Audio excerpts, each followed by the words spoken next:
ஒரு மகிழ்ச்சியான செய்தி. இதயம் நல்லெண்ணெயின் விலை லிட்டருக்கு ரூபாய் 105 குறைஞ்சிருக்கு.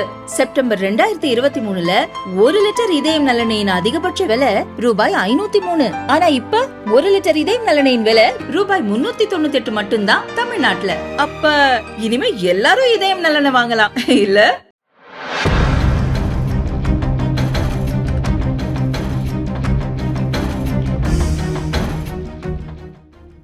இந்தியா பாகிஸ்தான் இடையே வெடித்த போரில் இருநாட்டு ராணுவமும் தங்கள் பலத்தை காட்டின.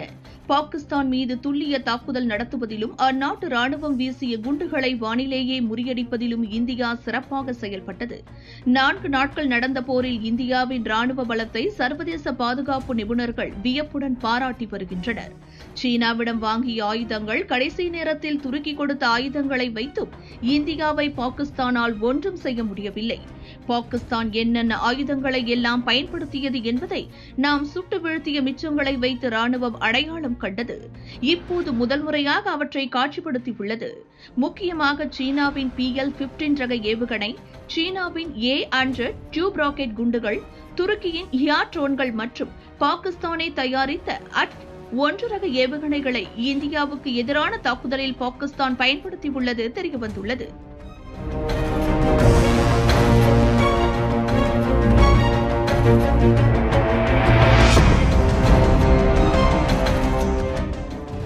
இதில் சீனாவின் PL-15 ரக ஏவுகணை மிகவும் சக்தி வாய்ந்தது. இது ஏர் டு ஏர் மிசைல், அதாவது போர் விமானத்தில் இருந்து ஏவி வானத்தில் வரும் விமானம் மற்றும் ஏவுகணைகளை இடைமறித்து அழிக்க பயன்படும் ஏவுகணை ரகம். இதன் நீளம் 13 அடி, விட்டம் 20 சென்டிமீட்டர். அசுர வேகத்தில் செல்லக்கூடியது, அதாவது மணிக்கு 6173 கிலோமீட்டர் வேகத்தில் பறந்து இலக்கை தாக்கும்.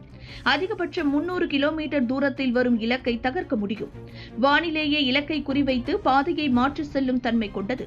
இதனை பாகிஸ்தான் பயன்படுத்திய ஆதாரத்தையும் இப்போது நம் ராணுவம் வெளியிட்டுள்ளது.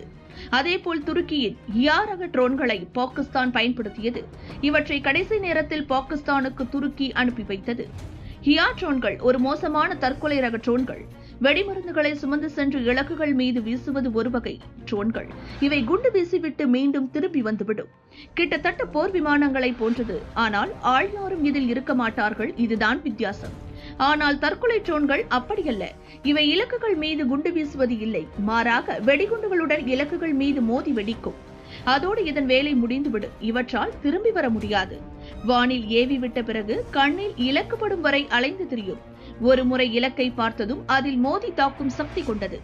கிட்டத்தட்ட 500க்கும் மேற்பட்ட துருக்கியின் தற்கொலை ட்ரோன்களை பாகிஸ்தான் ஏவி விட்டது. அத்தனையையும் நம் ராணுவம் துல்லியமாக சுட்டு வீழ்த்தி பாகிஸ்தானுக்கு அதிர்ச்சி கொடுத்தது. அதேபோல் உள்நாட்டிலேயே தயாரித்த AT-1 பாலிஸ்டிக் ரக ஏவுகணைகளையும் பாகிஸ்தான் பயன்படுத்தியது.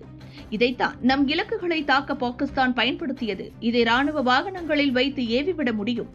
ராணுவ நிலைகள், ராடார் மையங்களை தாக்க பயன்படுத்தக்கூடியது. பாகிஸ்தான் ஏவிய அத்தனை AT-1 ரக ஏவுகணைகளையும் இந்தியா இடைமறித்து அழித்துவிட்டது. சீனா தயாரித்த A-100 என்ற ஏவுகணை போன்ற டியூப் ராக்கெட் குண்டுகளையும் பாகிஸ்தான் பயன்படுத்தியது. இதையும் தவிடுபொடியாக்கி ஆதாரமாக காட்டியுள்ளது நம் ராணுவம்.